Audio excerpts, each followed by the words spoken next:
Wednesday edition of Box Seat. I'm Adam McGrath, and again joined by Ian Lenton. Ian, 8 races to take a look at Ascot, but no William Pike for the punters. Yes, no, you just told me off air he's got an injured shoulder, obviously from all the winners he's been riding, so that's makes things a little bit harder because he has been an absolute staple in recent weeks.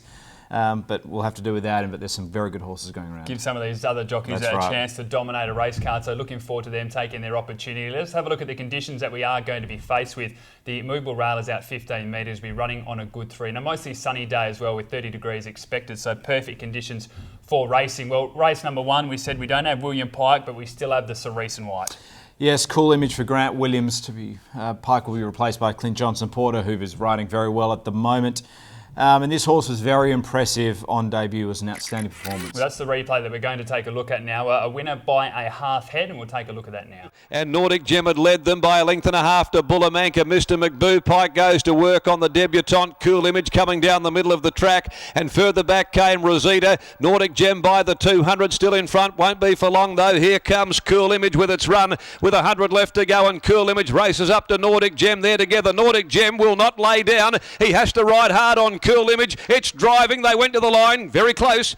I really like the way Cool Image strode out late there. It was a very progressive kind of finish, and I think this horse will improve with every run up to 1,200 metres here. Perhaps will only get better. Still at the 56 kilograms. Good barrier. Looks hard to beat, Adam. One horse that's certainly improved is number 3, War God, and this has been since the gelding operation. It was 6th first up. Last start was beaten at 3 lengths by 3 votes, which was actually pretty good compared to the rest. Yeah, it rated really nicely on the day as well, time-wise. I know it was beaten the 3 lengths, but 3 votes was that far ahead of anything else in the day.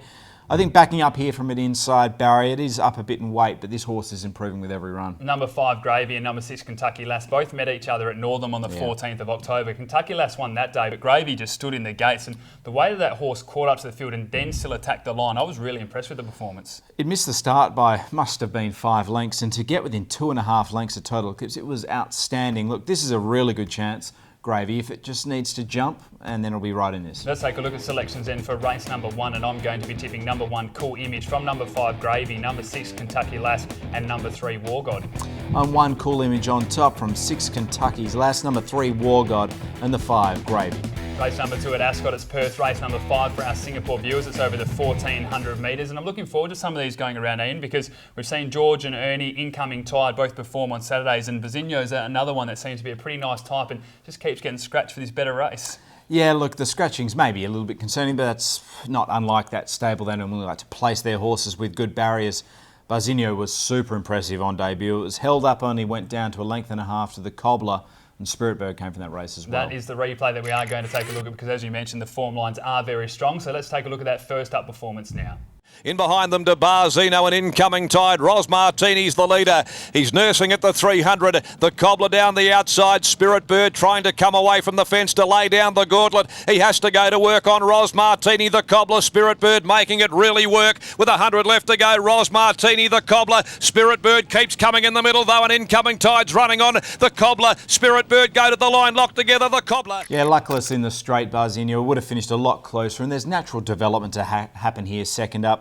I think it has the measure on Incoming Tide, which has, well, reasonably well experienced. Bazinho has a lot of upside. There was a horse he had a lot of time for early on in its campaign, I think before a lot of people gave it credit, and that was number 1, Sharkmouth, and it slowly progressed. It's learnt to settle, which has been the big key for this horse, and last start was a nice winner. I know the form lines aren't great out of it, but it was still a good, honest performance. It's a good on-speed galloper from barrier 1, although it's up to the 59 kilograms. We know how honest this horse is, especially on speed.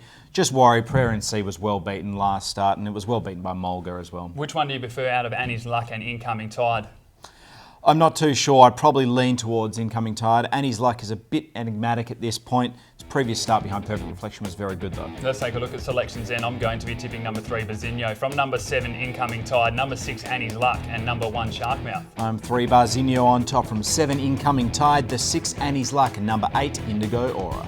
Race number 3 at Ascot, it is Perth. Race number 7 for our Singapore viewers. It's over the 1,000 metres, and there's a little bit of class in this field. Universal Moon, obviously a Saturday winner. Auntie Zelma's, we know, has got a lot of class. And Vigoresta, I know, is a horse that you've liked for a long time as well, especially when it gets out in distance. Yeah, Vigoresta's coming off a trial where it flogged Delicacy, but we'll leave that till a bit later because we'll talk about a horse called the 6 You Watching Me that's racing very well at the moment.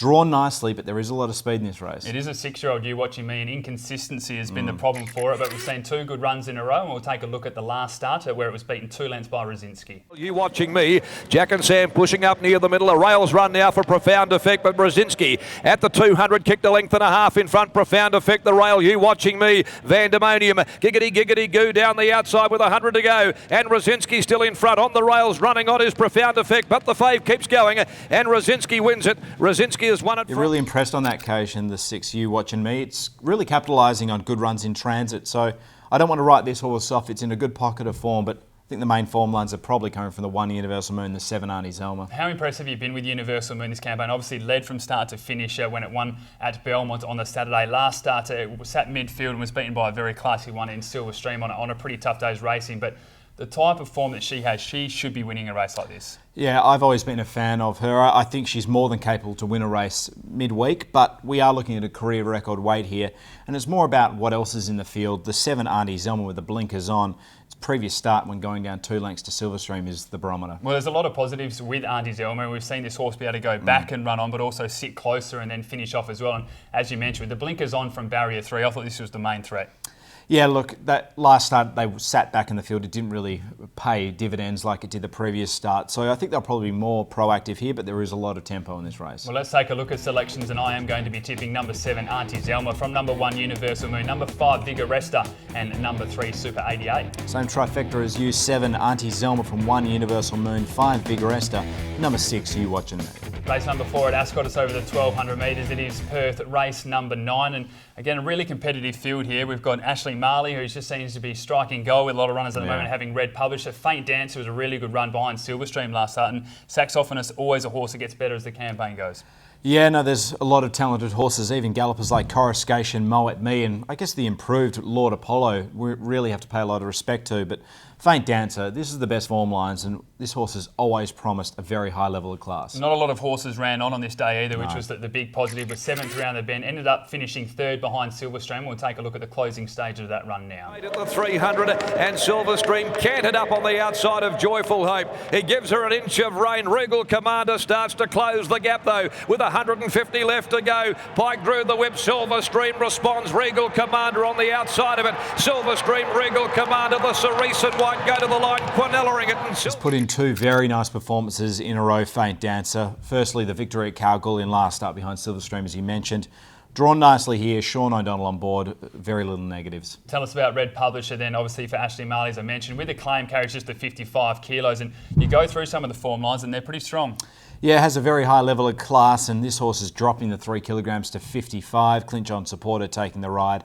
Good inside barrier, very hard to dismiss, always puts itself into the race. One of your old favourites, number 5, Saxophonus for Fred Kersley. Lucy Warwick to ride. Are you expecting improvement now second up? It was a good run behind London Line still. Yeah, I'm a little put off perhaps by the drop in distance. 1,500 metres first up, back to the 1,200 metres here. But the finish on the line last up was outstanding. And I think where the rail is at the moment is helping horses come from the back of the field, and I think Saxophonus can win this. Well, let's take a look at selections then, and I'm going to be tipping number 2, Red Publisher, from at number 6, Faint Dancer, number 3, Coruscation, and number 5, Saxophonus. 5, Saxophonus on top from 6, Faint Dancer, 2, Red Publisher, number 3, Coruscation.